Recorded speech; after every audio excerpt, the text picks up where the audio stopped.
How would it feel to have a thriving fitness business and have the freedom to enjoy life at the fullest? Well, that is exactly what the Trainer Revenue Multiplier show is going to give you. My name is Mathew Park. This is Jaime Filer. Hey guys. And we are here to serve.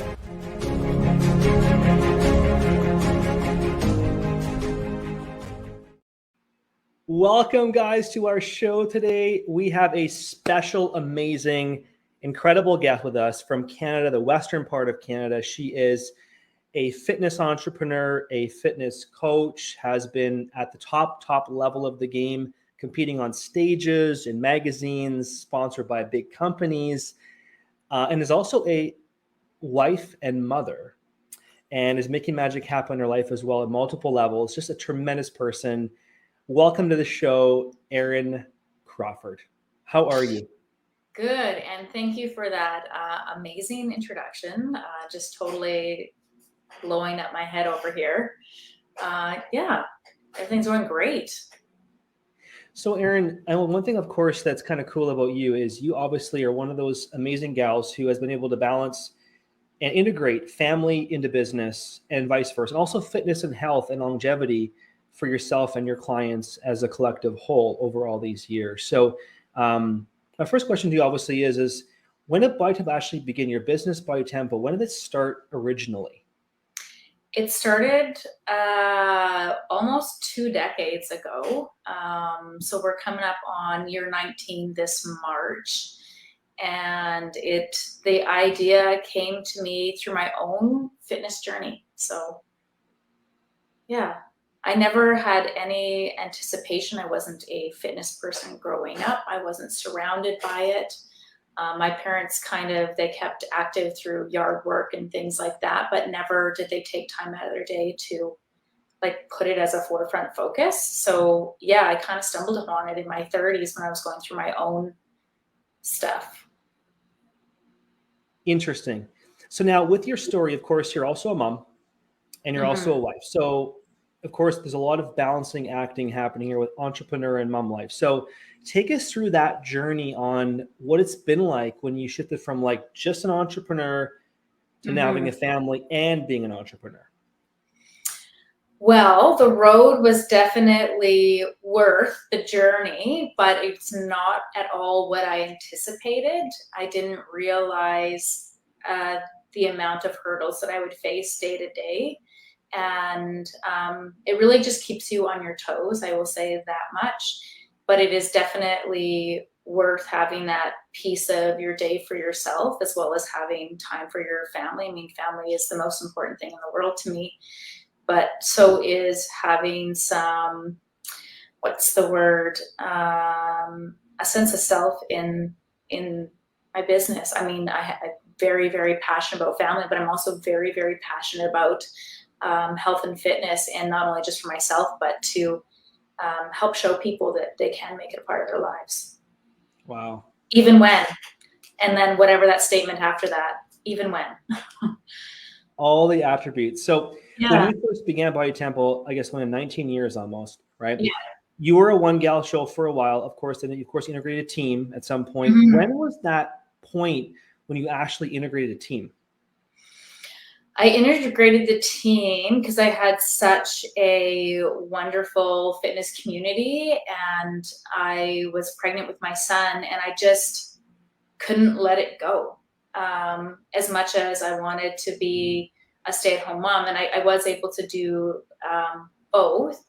And so I needed a team. I couldn't do it by myself.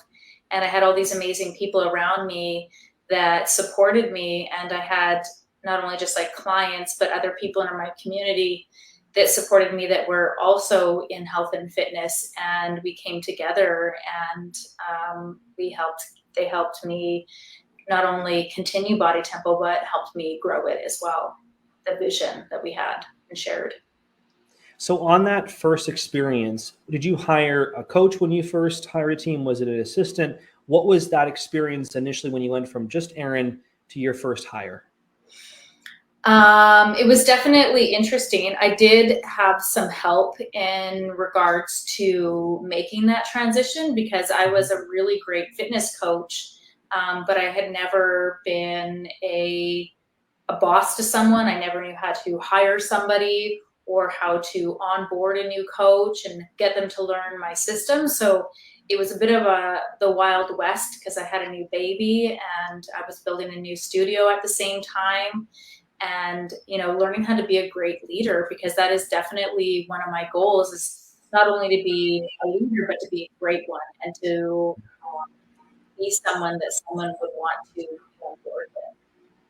Interesting. So navigating that, of course, being a brand new mom, of course, has its own things, of course, with life, and navigating your first hire. So when your first hire, was it a coach, a VA, a front desk? What was kind of your first couple of hires there that you had in that first transition period? Well, the two people that I hired, one was the owner of Popeye. So we had a really long-standing relationship. And I knew that they had some hours in the morning that they possibly want to, help me out and be a part of the team. And then another person was one of my long-time clients. So she knew how I worked. She knew how I operated and was like a success story herself in that regard. And I asked her and she was like, yeah, I definitely want to be on board. And then I hired a nanny also / like assistant, personal assistant.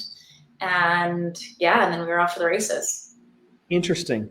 Yeah. Now, take us even before that. So, of course, you've competed on stages before over all these years. You've probably done how many shows in the last how many years, Erin, do you think? I did 15. 15 shows. Yeah. You competed in, was there a couple federations you've probably done in the last few years, couple federations you were competing in? The last show I did was at the Arnold's in 2016 in their, what is it called? I can't remember, but yeah, that was the last show. And then the show before that was the IFBB Pro Qualifier, obviously to get my seat. I think things have changed now. Before you had to win your seat at Arnold's, and then I don't think you do anymore, but yeah. So how was that transition from, of course, being a competitive athlete, on stages, and then did you find it actually helped your business grow, or was it sort of 100%. Cool? Yeah, perseverance. Like, honestly, competing has really helped shape who I am, not only as a coach, but as an entrepreneur, as a mother, as a wife. The perseverance and the discipline that it gives you is like hands down, like, yeah, one of the most important experiences of my life to build me where I am today. I love that. Now, kind of fast forward to the last couple, 2-3 years, right? Of course, COVID hit a lot of people, and obviously it probably hit you as well too. What was the shift from post-COVID to where you are now? I know it's kind of a big question, but post-COVID to where you are now. I know we met about 1.5 years ago at Marcus's event. So I'd love to kind of take us through that journey of where you were to where you are now, just a kind of a short synopsis.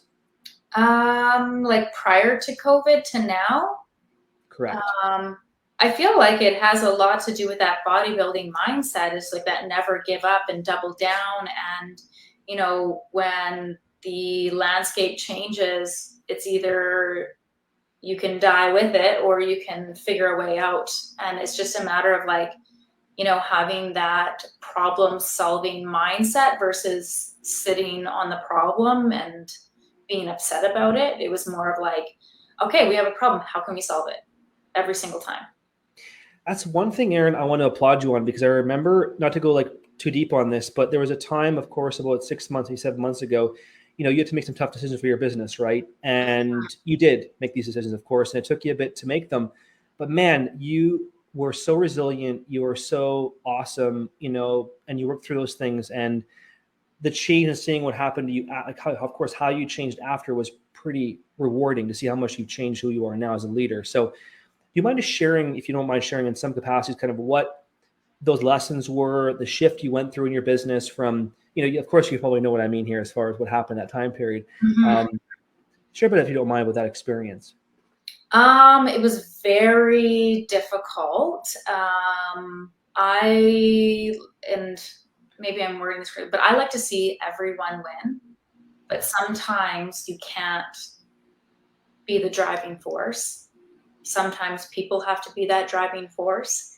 And that was a really hard lesson for me because I felt like it was up to me to be the leader, to lead people. But the lesson was that not everyone, you can't lead everyone, unfortunately. And it was really difficult, but I made it through, and I did come to that realization. I think it was like one of the metaphors that you gave me is that, like, hey, if you're trying to climb up this mountain and you've got people on your back that you're carrying, like, they need to learn how to walk for themselves. So, and yeah, in a sense, like, you can obviously like help people and all of that, but you can only help someone that wants to be helped. And yeah, and so it was a matter of choosing my vision or giving up on my vision, because I almost gave up on that vision. And you know what I have for Body Tempo, my company, and what I see that we do for the community, it was either give up on that or give up on the situation that wasn't making that happen. Yeah. And so it became an easy decision after that. But yeah, it was definitely a lot of personal turmoil before I reached that decision. When you worked through that and of course made that decision, how did things change for you for the months to follow?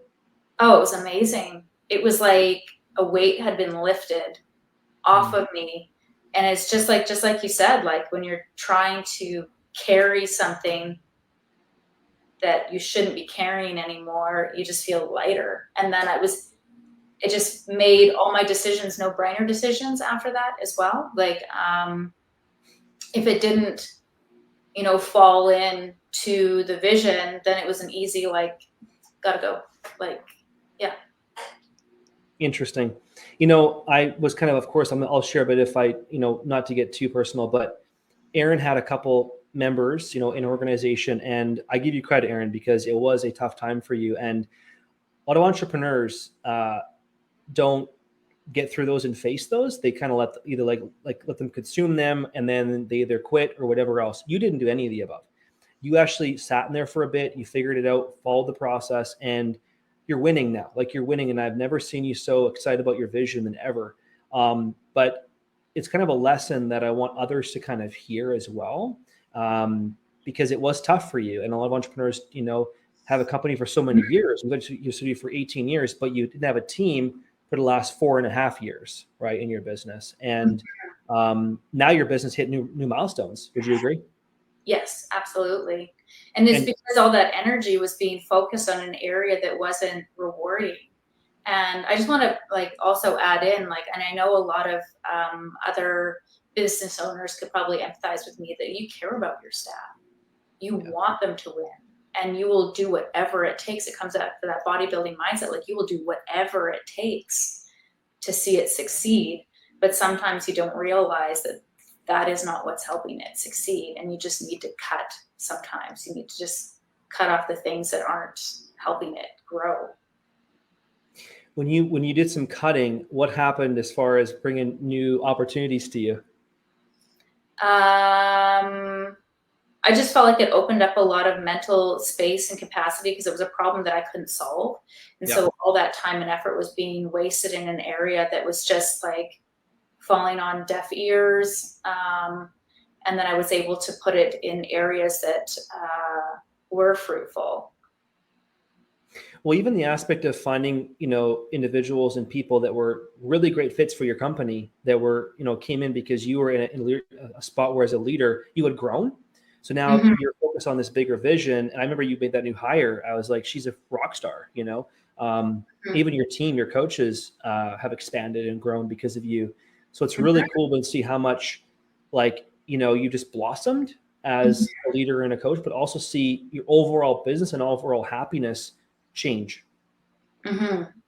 Yeah, I felt excited to come back to work again. And just like the opportunities and bringing people on board that really had the same visions and aspirations. And I'm one of the type of those leaders that if we all succeed as a team, Like, this isn't a solo project. This isn't me at the top, like pointing the finger, telling people to do things, and I'm getting rich in the corner. No, that's, I wish I was, but no, like not like in the corner by myself, but I want to see us all succeed. I want to see us all blossom and grow and make this like a really great spot for a community to focus on their health and well-being.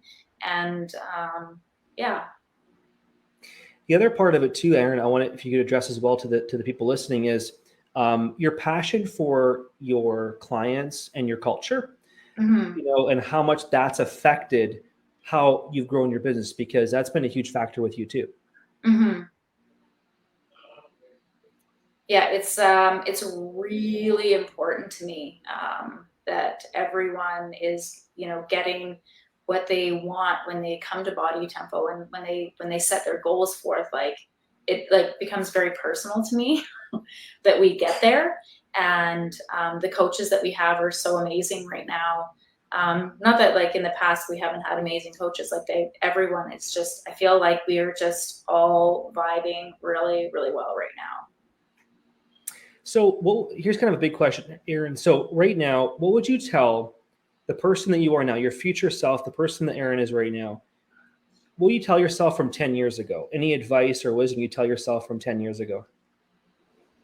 It's so cliche, but don't sweat the small stuff. And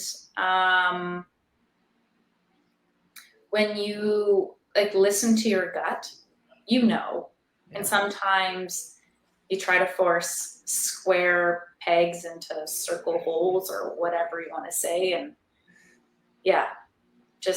don't sweat the small stuff, and listen to your gut, like 100% listen to your gut. Totally. So now, vision going forward, of course, now that your mind's expanded, you've been growing and everything, what is the future vision in the next year, 2 years for your business? I'd love it. We almost share almost kind of course, that journey of what that looks like for you. Well, I have some plans in the works that, because I always try to sit back and look at, like, if I was a client or a member, what would I want? And that's how I'm trying to shape it. But I'm also always seeking feedback from our clients, our members, by asking those questions like, hey, what do you want to see? Like, how do you think we can improve? And sometimes like, no, it's great, it's great, it's great. But then I can kind of see, I'm like, ooh, I think this could make it better. And then maybe bringing that forth, like, because like, as we know, I've been in this industry for almost 19 years. This is a forever changing landscape, and fitness has really come light years ahead in its time. And it's a matter of, you know, keeping up with those changes and, just trying to constantly improve what we offer for those that want it. So with your business growth, how have you changed or improved or, you know, gotten, I guess, overall with you, family life wise? So as a mom, as a wife, how has that shifted for you with entrepreneurship? Well, I've had to learn some lessons over the years, and like keeping some things separate. Like when I'm at work, I'm at work, and when I'm at home, I'm at home.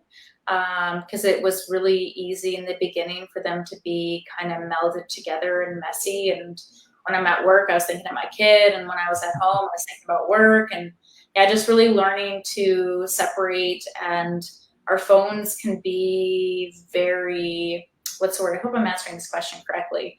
But just learning how to separate has made a big difference in that, because I want to be present, and when I'm here at work, and like this is the most important, because like my family is really important, and my passion for fitness and helping people, like, they're so stinking close on importance levels to me. Like my family's like just like a little bit above, obviously, and I hope for everyone too, but it's so close. So at first it was like really, I was like, can I even do this? can I even, and I was questioning myself a lot in the beginning, like, because I just felt guilty all the time and like I wasn't doing a good job at either end. Yeah, so that was definitely a bit of a battle. And, you know, when it comes down to like family and entrepreneurship, it's having the right people on your team make a huge difference that, you know, give you those allowances to spend and just realize you can't do everything. Because you can't. Seriously, I tried for years. So is that the advice you give to a mom out there who is an entrepreneur like you in fitness? Yeah. You know, that's obviously what you probably give to them as well too. Is you can't do everything? Absolutely. That is the advice. Like, don't think that you can be the janitor, the first line of contact, the receptionist, and I did it for years, but like I was anxious all the time. I didn't have a second for myself. I was answering calls when I should have been spending time with my son, or, you know, and it's not, you know, I also have a husband and he needs attention as well. And I can only imagine what it was like living with me as I was starting this business and like, oh, excuse me, like during our family time and cutting him off all the time. That's not, if somebody was doing that to me, I wouldn't be happy either. Makes complete sense. Yeah, totally. So it's, you know, with all that being said, now where do you come in? So as far as self-care for you, like how do you incorporate that piece, entrepreneurship, family? Now it's Erin's turn. Where does that fit in? Still working on it. But because like I find like this is such a passion project for me. So I like for a long time, I'm like, oh, I need to like have something separate from this, but I'm like, this is it. And I've tried to find something different. And so far, this is still huge passion for me. And I don't need to find something different. I mean, I will say I do make sure I fit in my own fitness. So I am very much of one of those people that does what I preach. So I'm not hypocritical when I'm giving advice when it comes to fitness and all of that kind of stuff and separation. But yeah. I love it. Well, I guess one thing too, obviously, is seeing, like, it's been a year and a half since, of course, I've got to know you really well and seen your business grow. And I'm just going to share a couple thoughts because you went through a lot of growth in the first 6 months, even the first year, Erin, of like working through a lot of stuff, right? And to see now that you've hit milestones in your business, you know, yeah, it's great to hit this milestone financially, you know, 30K plus a month in your business was awesome. But more importantly is seeing how happy you are and how much more balance you've been able to attain. Balance is one of the most difficult things to attain as an entrepreneur. We both know that. But to see how much you've grown as a human and as a leader is just truly cool. So if you could just share a bit about that, because yes, your business grew, awesome. But the other part of it is how you grew, like that growth in you. Yes.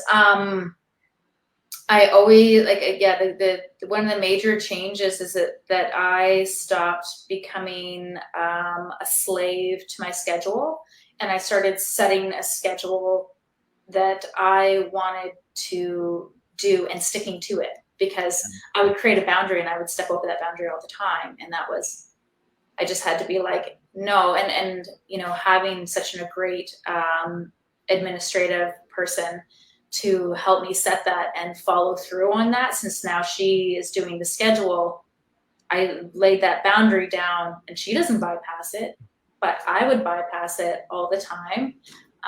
And just making things work. And, you know, sometimes you have to be a little bit flexible, and that's totally fine. But as long as you're not being flexible every single time when you're setting time up to actually like work on the business versus like taking clients and then never having time to work on it, and then being stressed and trying to fit it in your home lifetime. And that was kind of, setting up those boundaries around your time is really important. And finding out, I think what TRM really helped me with is like finding out like, what do you really want? And we're going to try and build it around that versus letting it just kind of take over like a wild train. The Wild West, right? Yeah, totally. It's a runaway train. And I'm like, I can't stop. So let's talk more also about almost at the back end system side of things too. Like, you know, we've seen you grow, of course, you know, as an entrepreneur, as a woman, as a leader. What about like tactical business stuff? What have you been applying to your business the last year and a half that's really made the biggest difference for you there? So this is amazing. Well, not obviously, I started using the TRM. That's one of the reasons why I came to Mathew, was like, and TRM was because my back end needed to be built, and I was doing it like by the seat of my pants for the most part.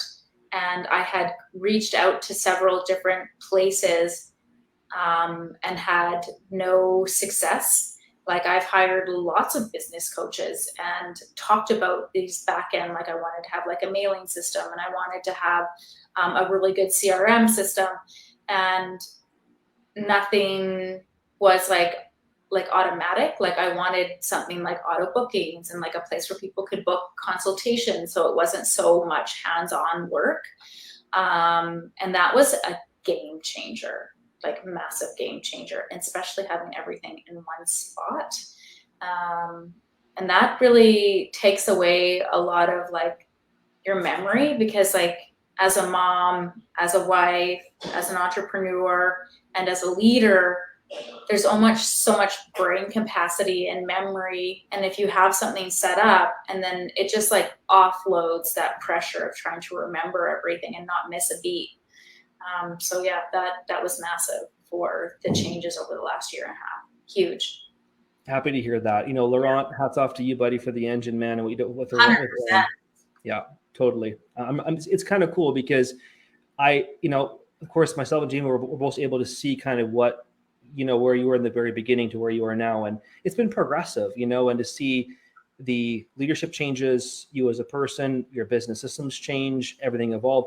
Mm-hmm. But man, this year has been incredible for you, Erin. I'm really excited. Of course, we're excited to see where you're going to be next year as well, too, because we feel that you're kind of your second chapter, like your third one's coming up, it's going to be even bigger.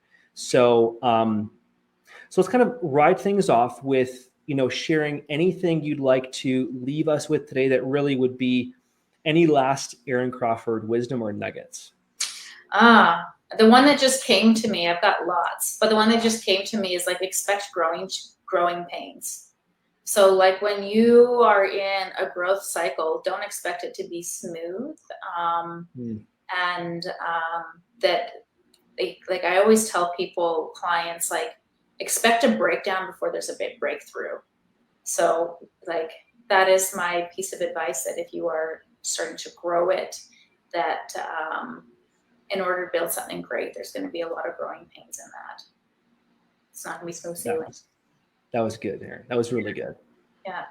I love it. Any last thoughts there? Is that pretty much that's your big bad nugget? On that one. I love it. Yeah. Erin, where can others find you online? Oh, that's a good question. Well, I have a website, bodytempo.com. And Instagram is at Body Tempo. That's my personal one. We have a studio one too, Body Tempo Studio. And Ering Crawford Fit on Facebook. I love it.